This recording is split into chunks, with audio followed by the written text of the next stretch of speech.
Thank you, everyone. And thank you for allowing me to join in this cluster meeting virtually through this video recording. So I will be talking about, in brief, I don't have time to talk extensively about this project, but I will give you a nutshell idea about what I'm doing with this project. So this project is on critical thinking with UML diagramming and prompt engineering. And this is a usability project with workflow analysis. So let me go full screen here. Yes. So this is a usability project as I see it, and what I'm doing is I'm trying to use UML diagramming and prompt engineering to define and provide instructions on analyzing workflows, and various kinds of online interactions is what I'm calling the workflows. Okay, so in project-based language learning, one of the problems we have is that we send out students, for example, to interview businesses, to interview professionals who are into any kind of businesses that they are engaged with, and interview them to understand the nuances of the field, how things are done. But that entire activity is not recorded properly. So we cannot control how the questions are asked, how the second layer questionings are asked, how the interviewee is actually answering the questions and things like that. So the process is not very systematic, unlike online interactions related to, for example, online trading, e-commerce, any kind of e-commerce activities, tax filing, software installations, online training. So all these activities, the workflow for these activities can be measured very systematically. And that's where we are going with this. So when we talk about UML diagramming and critical thinking, one of the things that the way we can promote critical thinking through the use of UML diagramming, as I said, is through the use of large language models like ChatGPT, Gemini, and so on.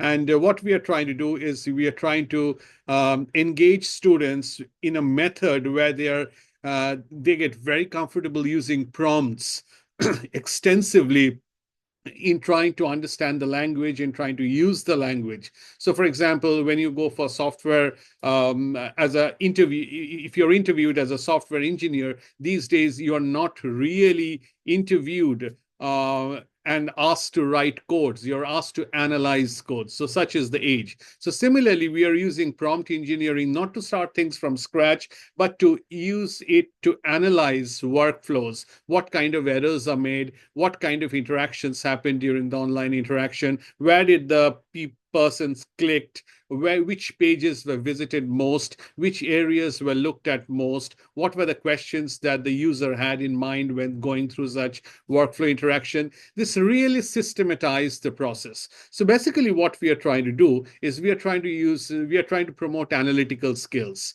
promote structured thinking, promote abstraction and generalization kind of ideas. Of course, we are using problem solving skills through the use of prompt engineering and UML diagramming. And we are also promoting communication and collaboration by doing that. And of course, evaluation and iteration is happening along the way as we go on. So basically, it's a process of decomposition of complex systems and working through the dependencies and relationships. Okay, so construction and deconstruction, and that's where we are playing with the UML diagramming and prompt engineering. So that's the idea of this project.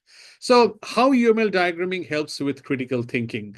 Basically, so the idea, as I said, is to evaluate user interactions with the interface. So for example, online trading, tax filing, e-commerce types of applications. And in the process, through the beta testing, through the beta usability testing of the user interactions, we are trying to develop LLM prompts to guide the user towards developing UML diagram.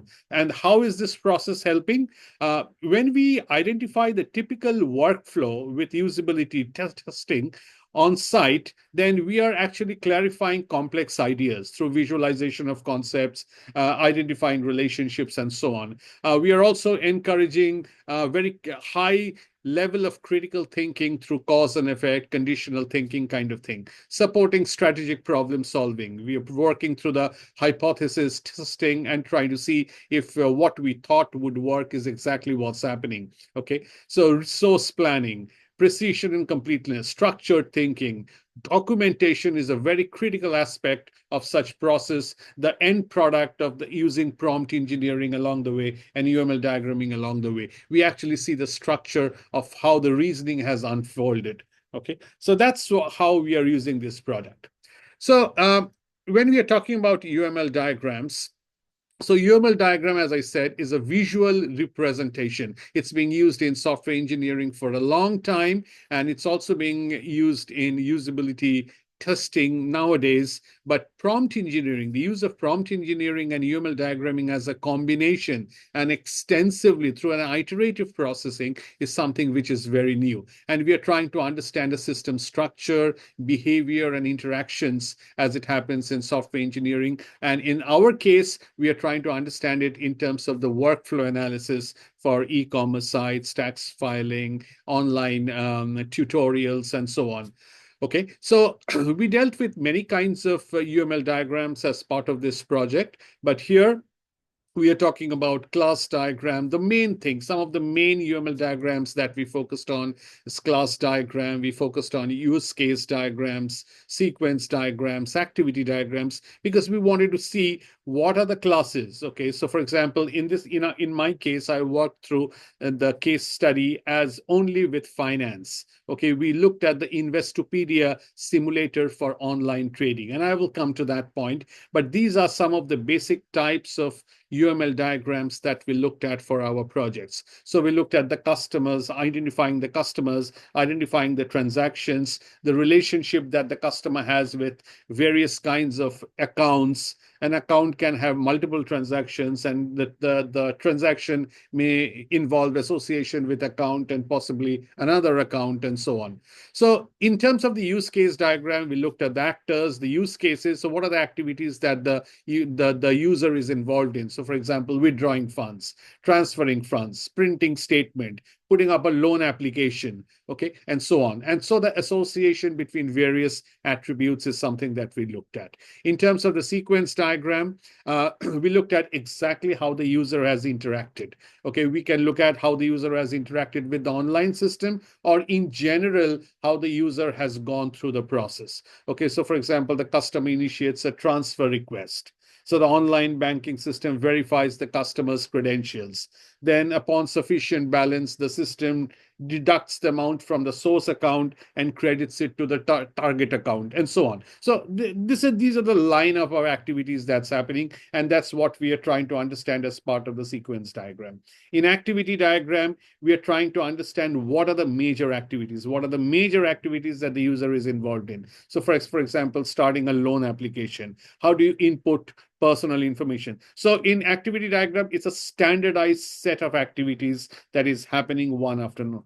In a sequence diagram, it's what the user is engaged in reality. So that's where we go back to the hypothesis testing part, so on. Okay. So anyways, I'm not going to go very deep into it, but we are basically trying to look into, in terms of the workflow analysis, two types of UML diagramming, the structured diagrams and also the behavioral diagrams. So you see in the case of structured diagrams, we look at something like composite structure diagram, profile diagram, class diagram, component diagram, which are more static, which are more predictable, which is part of a structural system. And the behavioral diagrams are more fluid, more dynamic. Okay, you cannot really predict exactly what's going to happen. So you maintain a lot of fluidity. For example, the activity diagram, the use case diagram, you think that that's how things will flow. And sometimes it will happen, and sometimes it may not be exactly what you anticipated. Okay, so that's how the behavioral diagrams are going to be. Behavioral diagrams will be mostly based on the user's inclination to use certain methods as opposed to certain other methods, and so on. So anyway, so that's basically what we focused on in terms of the UML diagrams, and use the prompt engineering accordingly. Okay, when we were writing the prompts, that's what we take recourse to, so that the structural diagrams will behave in certain ways and the behavioral diagrams will behave in some other ways, with a bit of unpredictability in the system.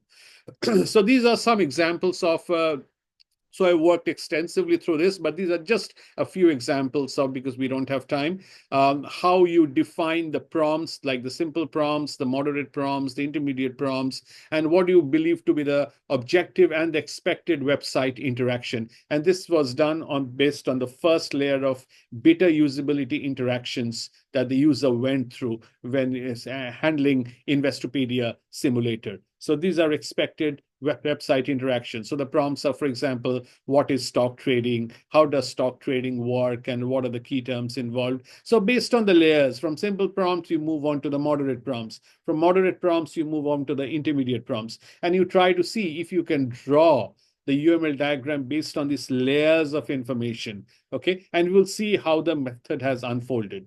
And these are some of the prompts which are tied to the UML diagramming type.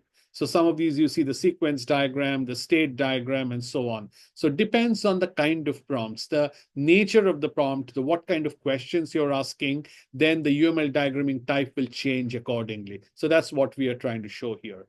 This is what the poster is. As you will see in the cluster poster, this is what. So on the left-hand side, you are seeing if somebody is a high-risk individual, a low-risk individual, how do you prompt them? How do you provide them layers of prompting to make them move towards understanding the content, then move towards understanding the concept map, and then finally draw the UML diagram and match it. You can go back and forth between diagram and text in various ways. So that's what this project talked about.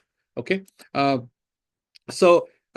first here on the top right, you see the video tutorial, investing guidance from Investopedia. So this is where we are actually talking to the student, and the student is getting well acclimatized to the content. So the students watch the video tutorial on investing guidance from Investopedia. Then they are moving towards reading and content identification. So they do some kind of an online quiz, fill in the blank to make sure that the students actually understand what the content is. Then they move towards the website analysis, which is the user interaction. And when they're going through the user interactions, they are actually going through the concept maps. They are actually making concept maps right from the scratch. They are not at the point yet when they can draw UML diagrams. They're actually making concept maps, layers of concept maps using something like mermaid chart, other kinds of IHMC concept mapping software. So they're making layers of concept maps from scratch based on their understanding of the content and based on layered prompting. Then you move towards UML diagramming and ask something like ChatGPT or Gemini to create the plant UML codes. Okay, the plant UML, Git UML, star UML codes, and you actually, or the Python codes, and you actually draw the UML diagram and match it with your concept map to see where you have gone wrong, how similar or dissimilar are the concept maps when compared to the UML diagramming. Okay, and then you write up a text explanation, and you can go back from the text explanation to the UML diagramming as well to see whether your text explanation matches exactly what the UML diagramming is trying to show. So you can go back and forth as course exercises. And it's a tremendous exercise in critical thinking because it really allows the user to understand and construct and deconstruct the process in multiple ways, okay, which is not possible to be done otherwise. So this combination of UML diagramming and prompt engineering can really help the readers get a grasp of the construct, the concept, and the structure and the behavior of the system iteratively and in a very deep way. So the next thing is, as you see here, is the introducing statistics. So this statistics is about identifying exactly how the user is interacting with the system. And based on the statistics that is generated of the user interaction with any system, like in our case, we did with Investopedia, but you can do it with any other online systems, online e-commerce, interacting with Amazon or whatever it is, any kind of online interaction, doing an operation, doing an activity of completing a task, you can generate statistics. So for example, in this case of Investopedia, we looked at the portfolio tracker. How much time did the user spend on portfolio tracker, stock screener, educational articles, simulator, news updates? Based on this statistics, We also did a regression analysis, usage versus time spent. So you get the statistics, you identify the high frequency actions, and based on that, you can do state diagrams, or you can do other kinds of diagrams, as you see on the lower left, lower right side of the screen. Okay, so you're basically capturing the real-time user action translated as state diagrams or activity sequence diagrams, whatever it is. Okay, so you're converting the statistics to the UML diagram. So this is a tremendous exercise in understanding a process iteratively. And here also on the lower left, you see the UML diagram based on layers of LLM prompt. This is actually a complete product. What you see here on the lower left is a complete product of iterative understanding of the process. This is a state diagram, and it says how the user has interacted with the Investopedia system. Okay, so that in a nutshell is the project, is exactly how I wanted the project to work. And this is still ongoing, but I'm already started to use it in several classes, graduate courses as well, and also in undergraduate courses. And this kind of a structure is planned for my elective courses next year as well. And more findings will unfold as we go through these processes and various kinds of products and processes. Okay, thank you very much.